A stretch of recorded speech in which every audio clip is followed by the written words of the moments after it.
For me, it's really been a paradigm shift. I am used to training and going to orphanage owners and telling them you have to stop, you have to close down, you have to let these kids go home, like telling them what I know. And this has been a whole shift for me, like working together with them for solutions. Para mí ha sido como el aprender lo importante que es el proceso y no tanto poner énfasis en los resultados. Y en el proceso ir construyendo las relaciones y cómo las relaciones deben sostenerse con el diálogo y con la conversación y la escucha. Y sobre todo la apertura para poder siempre aprender del proceso, de la otra persona, de uno mismo, de una misma, porque en ese diálogo, en ese encuentro con la otra persona, en ese construir una relación, también uno va cambiando y va encontrándose a una misma. Welcome to this conversation between friends. My name is Rocio Chaveste.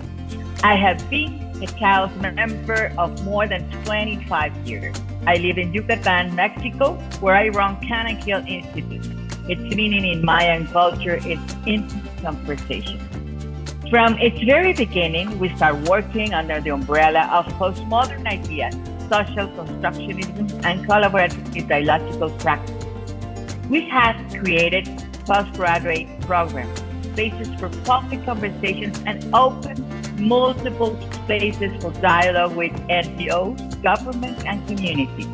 At this moment, I am part of MLT Mutual Learning Program, where with other colleagues, work together, designing, creating, constructing in an international space, generating dialogue, inviting to reflect on children, teenagers, family, and community-based care. Let me share with you some of the conversations we had over 2 years of working from local to global, from global to local. Welcome. But first, my colleague Helma from Ecuador, Netherlands, is going to explain what is Mutual Learning Program. Thank you, Helma. Thank you so much, Rocio.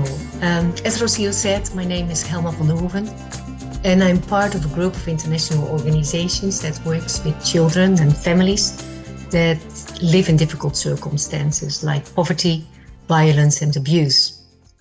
Together we created the Mutual Learning Program about family and community-based care.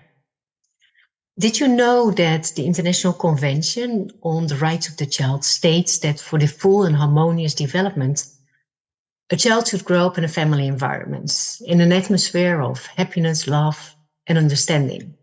It sounds logic, isn't it? However, worldwide, more than 5.4 million children live in institutions, such as orphanages, and many more are at risk of losing their family. Did you also know that of those 5.4 million children, 80 to 90% still has one or both parents alive? The institutional care has a huge impact on a child. It does not allow them to grow up in a family, in a community. And did you also know that children at lower age, 1 to 3 years old, for every year of institutionalization, loses 4 months of their development? The Mutual Learning Program believes that there are good alternatives to institutional care. However, transformation towards family and community-based care is not easy. In the sector of child protection, there are very strong opinions, different standpoints. Some people are very much against children's homes, and others instead might feel threatened. The Mutual Learning Program believes in connecting care practitioners worldwide to inspire each other and mutually transform. Our only aim is to facilitate dialogue between organizations of different parts of the world in order to reflect together. We do not want to convince someone else, but rather keep the conversation going and inspire transformation through sharing know-how, experiences, and challenges. So what do we do exactly? We have an online platform where we offer 4 models. The first one is about collaborative and dialogical practices. The second one about how to work with children and their families. The third one is how do we transform ourselves as organizations? And the fourth one is about mutual take care of the caretaker. On the platform, we share very interesting existing materials, videos about the topics. And in a written form, we ask the people to share their ideas, their thoughts, their doubts, their questions in order to think together. And every 2 weeks, there is a very lively and wonderful session in Zoom where people from all over the world participate. Like one of our colleagues, Otto Sestek, said, in these spaces, we create new ways of looking at my own context while listening to your context. And that is very inspiring. Finally, what are the main pillars of the program? First of all, it's all about relationships, creating relationships rather than defending standpoints, because that creates a continuous flow of a change of ideas. The second one is, instead of a top-down approach where we will tell people what to do and how to do it, we invite people to a bottom-up approach, thinking together, sharing our know-how, our experiences, and shaping ideas together. And the third pillar is that it's all very practical. What does all this mean in my daily context, in my practices? And it's all based on the experiences of the participants. That's for now about the mutual learning program, and I'm handing over to my colleagues and from the Netherlands, Khadija from Yemen, Rocio from Mexico, and Wangeci from Kenya, in order to share that they share their thoughts and reflections. Thank you so much. Well, maybe we can start this conversation between friends. What has been the impact of social construction ideas and collaborative dialogical practice? What do you think about all of these great things that had happened during these 2 years between all of our colleagues and our own professional practice? Who would like to start? Maybe I can start. Okay. Go ahead, Irene. Thank you, Rocio. Maybe what I would say is that the impact of the dialogical practice has been that it has changed the way of life on my side. When I say the way of life, is that I realized it impacts every aspect of me in terms of my work, in terms of my day-to-day life. As regards my day-to-day life, I will say that it is I no longer approach things in terms of being closed in the approach of things. Let's say if I'm meeting a friend, I don't go there, said today I'm going to tell her this and this and this, or we will discuss this. It's like I am more open-minded when I am even going to meet friends, or we are going for a social gathering, or if, let's say, a friend has said, I would like to speak to you about something, I am no longer very inquisitive to ask, what is it about? It's like I now approach it with, I go there with an open mind, and when I arrive there, I invite them in a way that they are free to share what they would like to share, and in the way they would like to share, without feeling like I have expectations or predetermined mind in what I expect to hear from them. And I will admit that it has made it in a way that the discussions, or rather our being together, has become more mutual and more strong, because the way I will invite them to our meeting, or rather when we are together, to my space and I in their space, it's no longer like the old way where I'm asking so many questions, what, why, how. It's all it leads itself. As we speak, it leads to another thing, until they get probably to what they wanted to talk. And sometimes it has gone even beyond. For reasons, I would say it's because of this, the impact of the dialogical practice. And then our exchange has become richer, it's more long-lasting. I realize that you can talk and talk and talk. You know, sometimes you talk and you're not aware of time because it has gone beyond what probably you had thought. So that has been quite interesting, and I'm happy about that. Then when it comes to my work, being mainly a child protection expert and of course an advocate of family instead of institutions, this has done wonders. Well, before the conversation will almost end at the point of this is my stand, this is your stand, and it's like if we cannot go beyond that, the conversation is over. Now instead, the conversation goes to lengths whereby we both have an understanding. I am for maybe the institutions because of 1, 2, 3, or I feel this way about institutions, I feel this way about family. You know, it's like the same way I was saying. Now the conversation flows. There's no, the limitation of my stand, your stand has been crossed over. It's no longer there. And the conversation will continue very, very mutually.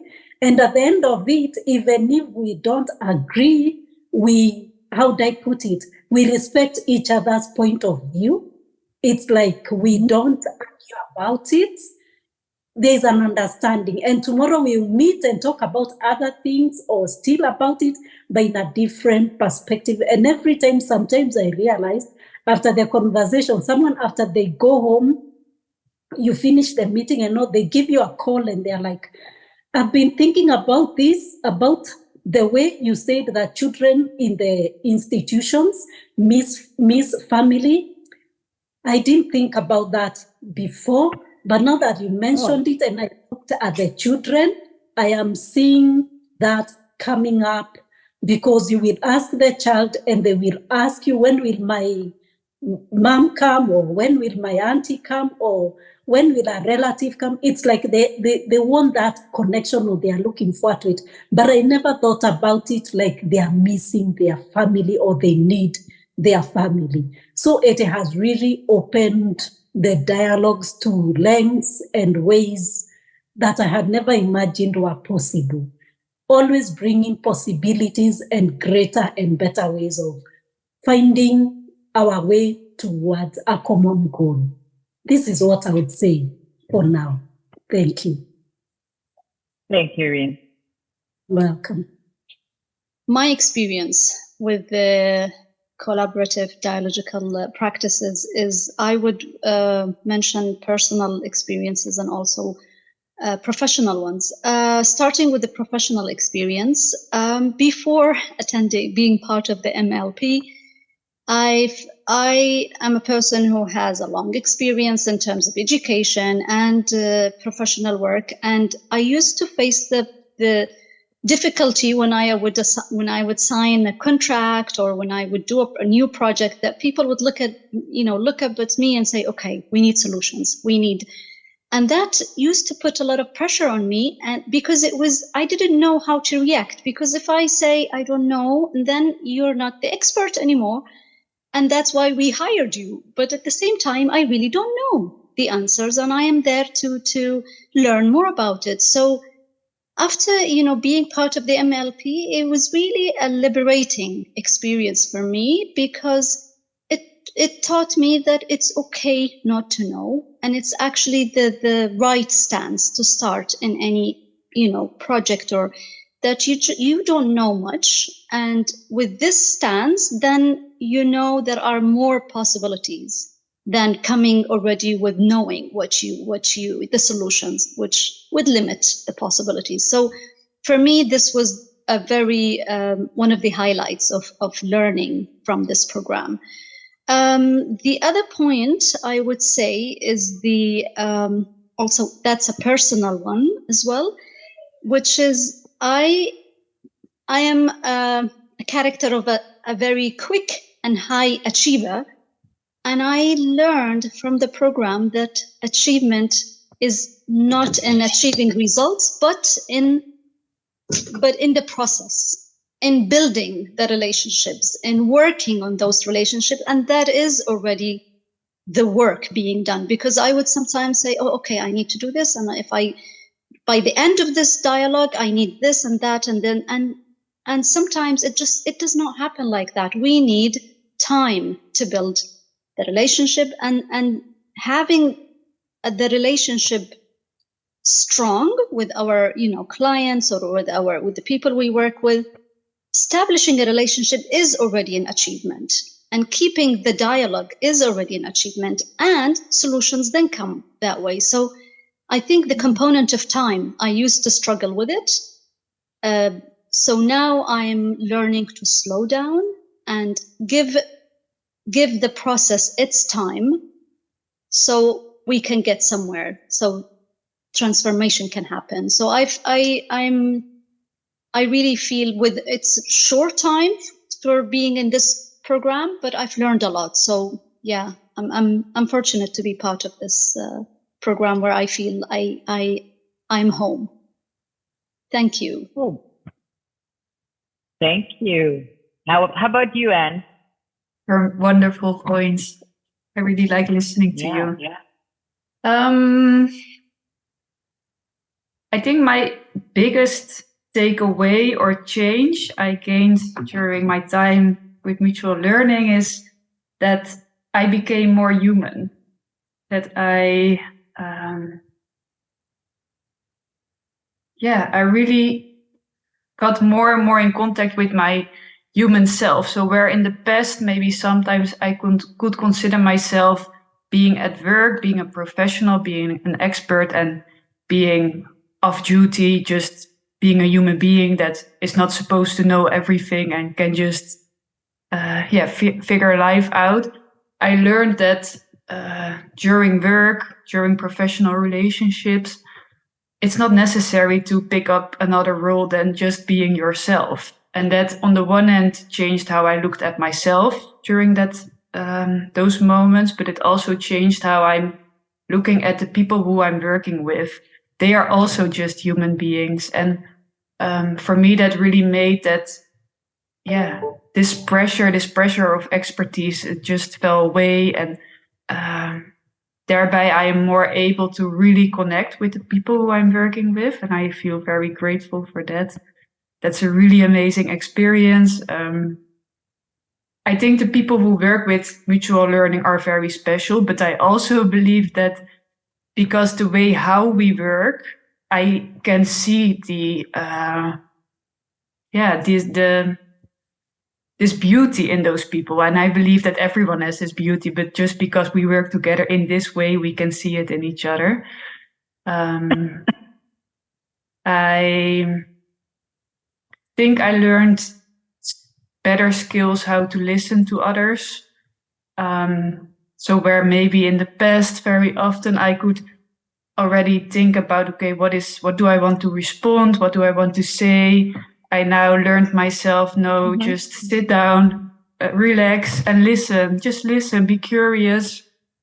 So I think both in the professional way and just in my regular life, I learned a lot from this whole collaboration and journey together.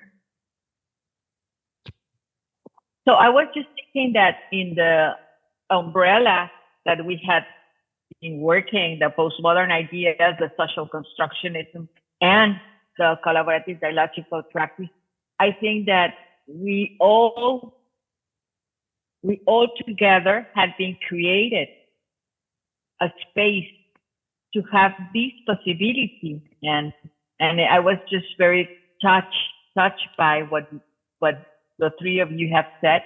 But I was listening to you, and I was just thinking, well, in a way, to do what we are doing is to be a better human being. So it's, and all the work we are doing and all the relations we are having, we are trying to do it in a better way and very respectful with the other. So that's what I was thinking. And it is amazing to hear that all the people that are in mutual learning program are wonderful. But at the same time, it is that we all are creating a space to do that. And it's an international space. And I remember what Otto says. Otto is one of our colleagues that says that for him, this was really an international conversation with friends and with colleagues doing what we are doing, taking care of children, families, community-based care. And that has been very, I think, amazing the way that we are working together and doing projects from this perspective of social constructionism and collaborative dialogical ideas. I don't know what you think about. I would like to comment about being a better human being, and I think from my point of view, it's just being who we are. And I think the way the things were going, at least for me before, or for many of us, the participants, was that we were pushed to be, as Anna said, more professional. You shouldn't show this. You shouldn't be too personal. You shouldn't show, your personal traits. And I think just by being yourself is the main, and being human, just showing the human side and interacting is a very, very important point. So I think even the pressure of being a better one is for me is a pressure, and just being myself is the message. Yeah, it's already in the word there, being a human being. We are not more than that. And I was also thinking about what you were saying, Rocio, about that we are creating an international conversation. And I think that's really one of the beautiful things about the mutual learning, that we have this space where all the people from around the world get together to share, despite differences in language, in context, in background, in experience.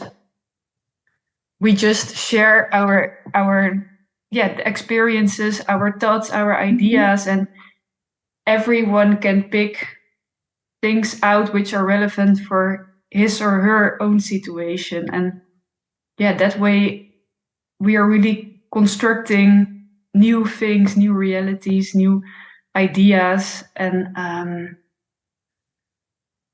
because it is so wide, the amount of different voices, the colors of all the different voices, I think we are really creating a lot.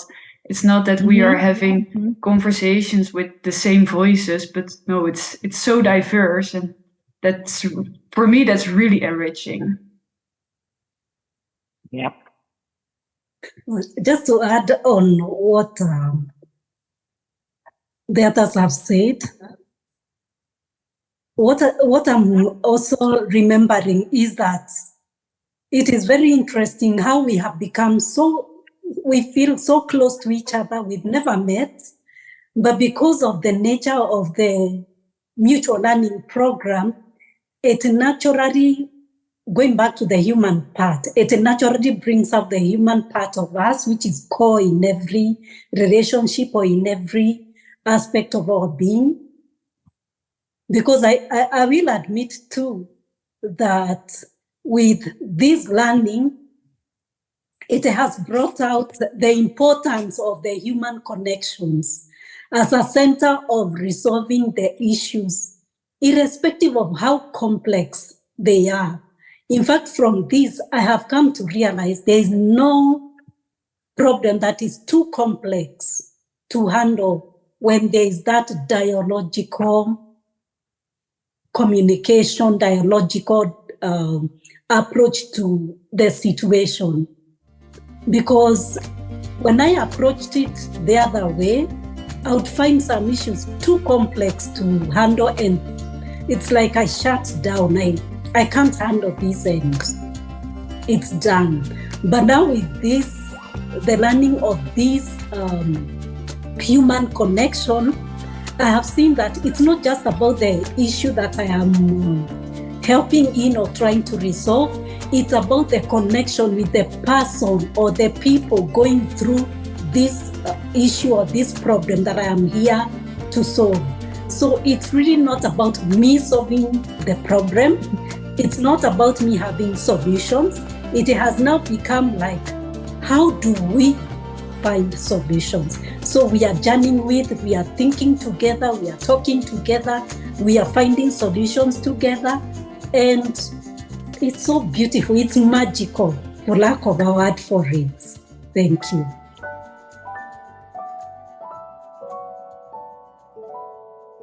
For me, this was very relevant and useful, especially because I work with a network of many members who come from different parts of the world. It was definitely helpful in terms of my own posture in working with not just organizations, but individual people, that each one has something very important to offer. It is not sort of the outcome that is important, but the relationship, what we do together, the space for everyone, respect everyone, we trust you, particularly about learning happens when we believe that everyone has something to offer. We learn from each other.